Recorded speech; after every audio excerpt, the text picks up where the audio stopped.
ഉണ്ടാക്കൽ അത് പുണ്യകർമ്മമാണെന്ന് പറയാത്ത ഗ്രന്ഥങ്ങൾ ഏതാണ്? നിങ്ങൾക്ക് നിഷേധിക്കാൻ കഴിയോ? ഒരൊറ്റ ഇമാമിനും ആ വിഷയത്തിൽ തർക്കമില്ല. മഹാനായ മാലിക് ബിൻ അനസ് റളിയല്ലാഹു അൻഹു അവിടുത്തെ ഖബറിനെ കുറിച്ച് ഇമാമുൻ നവവി റളിയല്ലാഹു അൻഹു അവിടുത്തെ തഹ്ദീബുൽ അസ്മാഇ വൽ ലുഗാത്ത് മറുപടി പറയാൻ നിങ്ങൾക്ക് കഴിയില്ല. മറുപടി പറയണമെന്ന് പറഞ്ഞിട്ട് കാര്യമല്ലോ, നടക്കൂല. അത് അവരെ ഗ്രന്ഥ കയ്യില് അവർ എഴുതി വെച്ചത് എന്താണ്? തഹ്ദീബുൽ അസ്മാഇ വൽ ലുഗാത്ത് എന്ന് പറയുന്ന ഗ്രന്ഥത്തിൽ വദുഫിന ബിൽ ബഖീഇ വഖബ്റുഹു ബിബാബിൽ ബഖീഇ, അവർ ജന്നത്തുൽ ബഖീയിലാണ് മറവ് ചെയ്യപ്പെട്ടത്. ബഖീഇന്റെ കവാടത്തിൽ തന്നെ അവർ മറവിട്ട് കിടക്കുന്നു. വഅലൈഹി ഖുബ്ബ, അവരെ ഖബറിന് ഖുബ്ബയുണ്ട്. ഇമാം നവവി റളിയല്ലാഹു അൻഹു കണ്ട ഖുബ്ബ എവിടെ പോയി വഹാബികളെ? പൊളിച്ചു നീക്കിയില്ലേ നിങ്ങൾ? എന്നിട്ട് ചോദിക്കാം ഖുബ്ബ എവിടെ? കാട്ടുകള്ളന്മാരായി ഈ ഖുബ്ബകൾ മുഴുവനും പൊളിച്ചു നീക്കിയിട്ട് എന്നിട്ട് ഒരു ഉളുപ്പില്ലാതെ ചോദിക്കുക ഖുബ്ബ എവിടെ?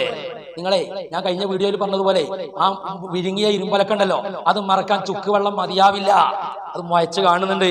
മഹാനവറുകൾ തന്നെ പറയുന്നു, മഹാനായ അഖീൽ ബിൻ അബീ ത്വാലിബ് റളിയല്ലാഹു അൻഹുവിന്റെ ഖബറിനെ കുറിച്ച് വഖബ്റുഹു മശ്ഹൂർ, മഹാനവറുകളും ബഖീയിലാണ് മറവിട്ട് കിടക്കുന്നത്, അവിടുത്തെ ഖബർ പ്രസിദ്ധമാണ്.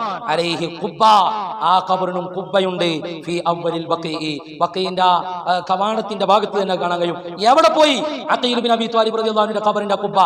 ആര് കൊണ്ടുപോയി? ആ ചരിത്രങ്ങൾ എഴുതി വെച്ചത്. എന്നിട്ട് നാണോ മാനോല്ലാതെ ചോദിക്കുക എവിടെ ഖുബ്ബ? ആ ഖുബ്ബന്റെ പാരമ്പര്യം എവിടെ? നിങ്ങൾ പൊളിച്ചു കളഞ്ഞത് ഈ സമൂഹത്തിൽ നിന്ന് മറച്ചു വെക്കാമെന്ന് വിചാരിച്ചെങ്കിൽ 1000 വട്ടം ഞങ്ങളത് പറയും. ഈ സമൂഹം അറിയണം ഇത്.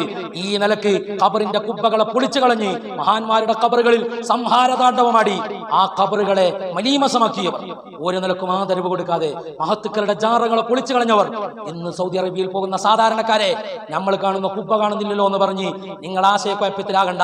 ഇത് പൊളിച്ചത് ഇവരാണെന്ന് കൃത്യമായ രേഖയിലാണ് പറഞ്ഞത്. കേവലമായ ആരോപണം ഉന്നയിച്ചു പോവുകയല്ല. മറുപടി ഉണ്ടെങ്കിൽ ഏത് മൗലവിക്കും ആണായി മറുപടി പറയാം, കൊണ്ടുവരാം, ആ രേഖകൾ വെച്ചുകൊണ്ട് ഖണ്ഡിക്കാം. ഞാൻ പറഞ്ഞത് തെറ്റാണെന്ന് ബോധ്യപ്പെടുത്തിയാൽ സമൂഹത്തിന് മുന്നിൽ നിരുപാധികമായി മാപ്പ് പറയാൻ തയ്യാറാണ്.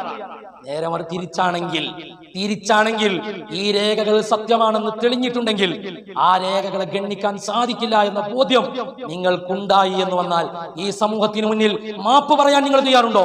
മുസ്ലിം ഉമ്മത്തിനെ രക്തക്കളി കൊണ്ട് ഈ മുസ്ലിം ഉമ്മത്തിനെ പന്താടിയതിന് മാപ്പ് പറയാൻ തയ്യാറുണ്ടോ? മഹാന്മാരുടെ മഖബറുകൾ പിടിച്ച് സംഹാരതാണ്ഡവമാടിയതിന് മാപ്പ് പറയാൻ തയ്യാറുണ്ടോ? ഈ സമൂഹത്തെ തെറ്റിദ്ധരിപ്പിച്ചതിന് മാപ്പ് പറയാൻ തയ്യാറുണ്ടോ?